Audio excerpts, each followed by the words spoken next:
주님만 따라가리. 내 주와 맺은 언약은 영불변하시니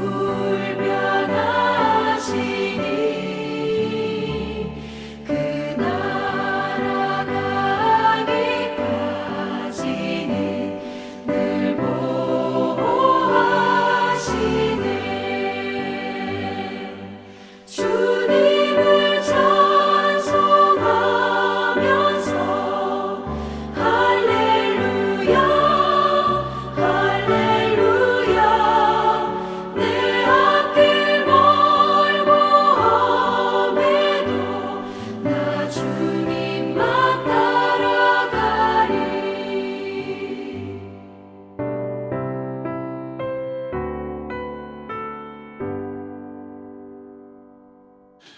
오늘 하나님의 말씀은 욥기서 19장 1절부터 20절까지 말씀입니다. 욥이 대답하여 이르되 너희가 내 마음을 괴롭히며 말로 나를 짓부수기를 어느 때까지 하겠느냐. 너희가 10번이나 나를 학대하고도 부끄러워 아니하는구나. 비록 내게 허물이 있다 할지라도 그 허물이 내게만 있느냐. 너희가 참으로 나를 향하여 자만하며 내게 수치스러운 행위가 있다고 증언하려면 하려니와 하나님이 나를 억울하게 하시고 자기 그물로 나를 애워싸신 줄을 알아야 할지니라. 내가 폭행을 당한다고 부르짖으나 응답이 없고 도움을 간구하였으나 정의가 없구나. 그가 내 길을 막아 지나가지 못하게 하시고 내 앞길에 어둠을 두셨으며 나의 영광을 거두어 가시며 나의 관모를 머리에서 벗기시고 사면으로 나를 헐으시니 나는 죽었구나. 내 희망을 나무 뽑듯 뽑으시고 나를 향하여 진노하시고 원수같이 보시는구나. 그 군대가 일제히 나와서 길을 도두고 나를 치며 내 장막을 둘러 진을 쳤구나. 나의 형제들이 나를 멀리 떠나게 하시니 나를 아는 모든 사람이 내게 낯선 사람이 되었구나. 내 친척은 나를 버렸으며 가까운 친지들은 나를 잊었구나. 내 집에 머물러 사는 자와 내 여종들은 나를 낯선 사람으로 여기니 내가 그들 앞에서 타국 사람이 되었구나. 내가 내 종을 불러도 대답하지 아니하니 내 입으로 그에게 간청하여야 하겠구나. 내 아내도 내 숨결을 싫어하며 내 허리의 자식들도 나를 가련하게 여기는구나.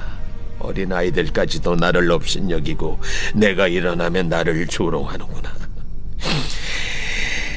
나의 가까운 친구들이 나를 미워하며 내가 사랑하는 사람들이 돌이켜 나의 원수가 되었구나.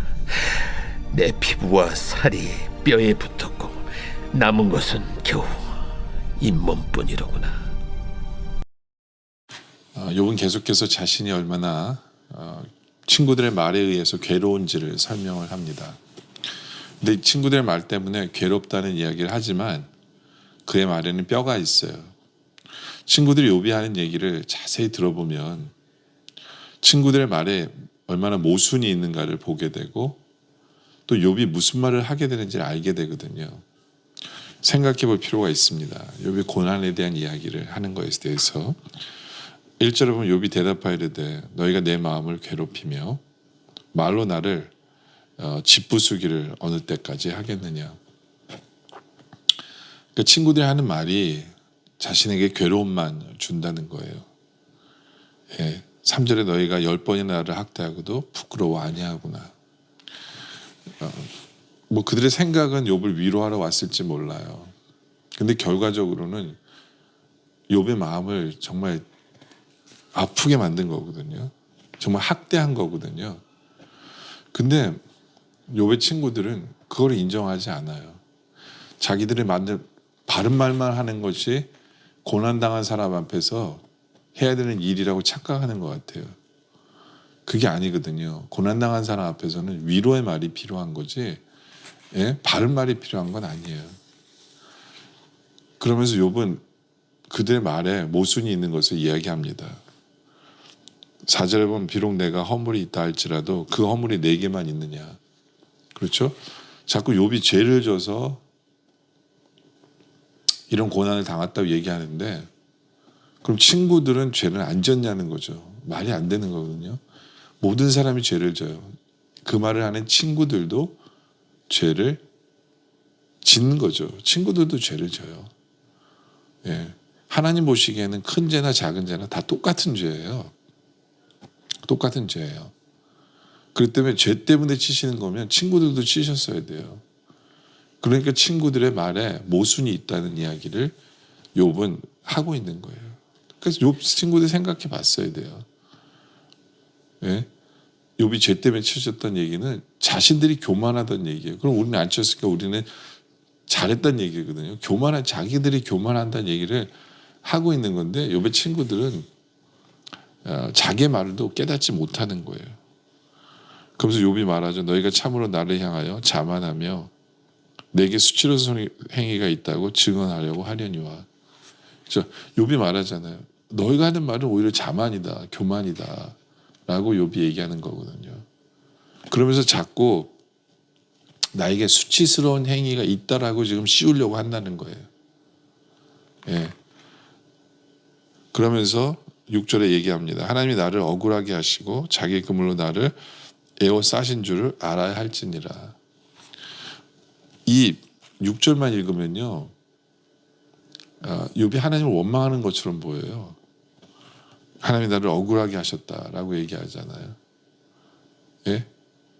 근데 그래서 이 6절만 읽어서는 안 돼요. 5절을 같이 읽어야 돼요. 같이. 5, 6절을 같이 보면 하나에 보면 욥이 원망하는 게 아니에요.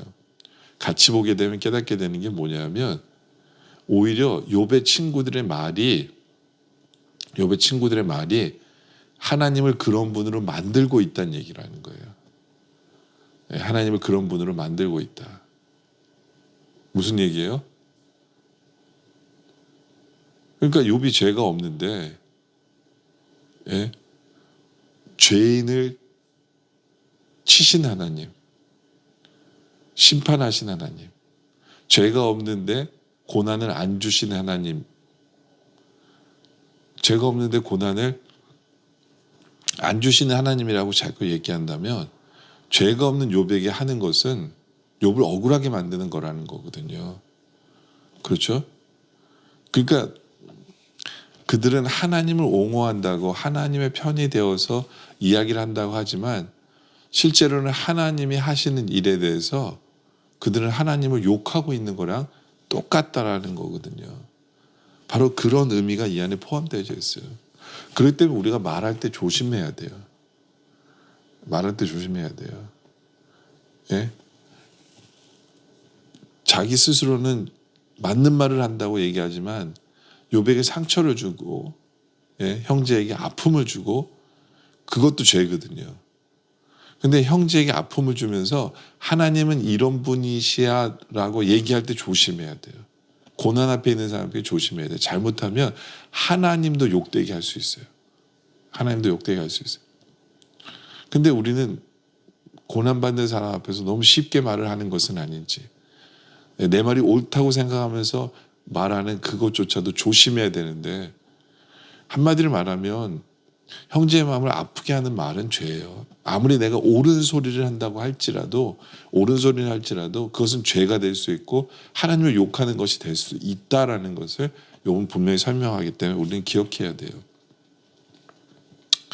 욥은 친구들한테 그런 얘기를 합니다. 자신이 받는 연단이 무엇인가를 이제 설명을 해요. 자신이 받는 연단이 뭐냐. 7절에 보면 내가 폭행을 당한다고 부르짖으나 응답이 없고 도움을 간구했으나 정의가 없구나.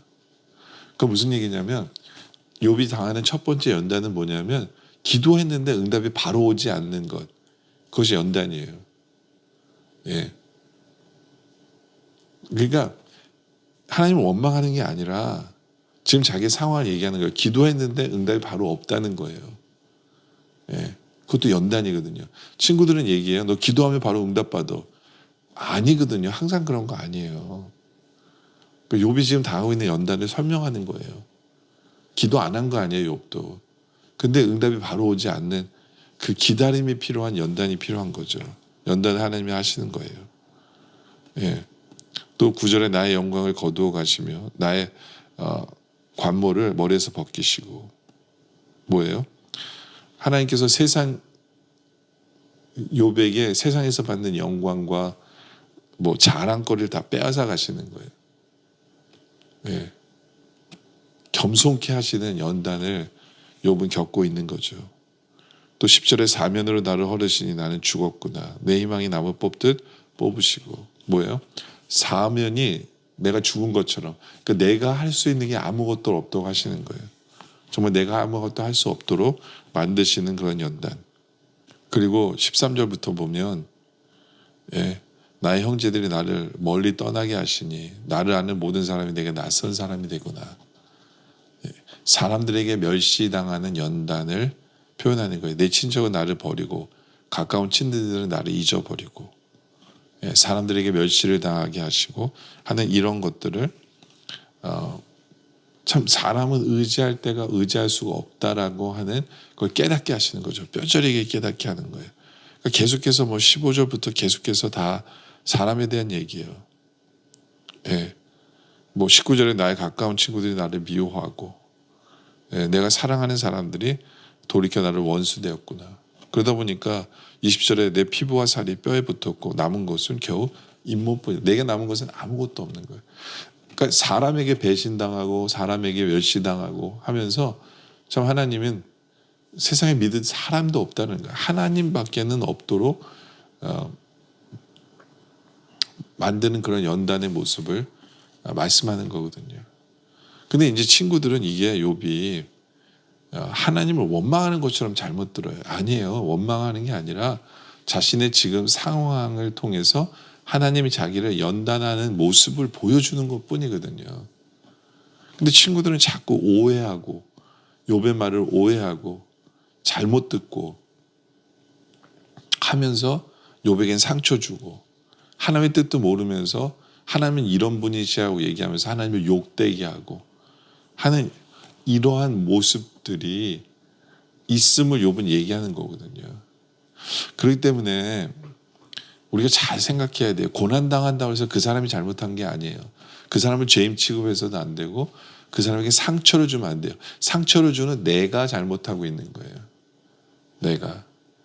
마치 하나님은 이런 분이시라고 내가 아는 것도 교만이다라고 알면서 생각해야 돼요. 오히려 하나님이 그 사람을 연단하고 계신다는 것을 인정하고 우리는 지켜보고 판단하지 않고 오히려 어떻게 하면 위로할까를 고민하는 것이 우리의 모습이 되어지기를 원합니다.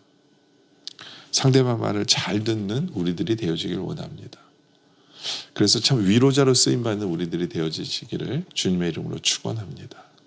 기도드리겠습니다. 아버지 하나님, 우리는 고통받는 형제 앞에서 혹시 더 큰 아픔을 주고 있지 않은지를 분명히 돌아보게 하여 주시옵소서. 우리가 위로가 되지 못하면서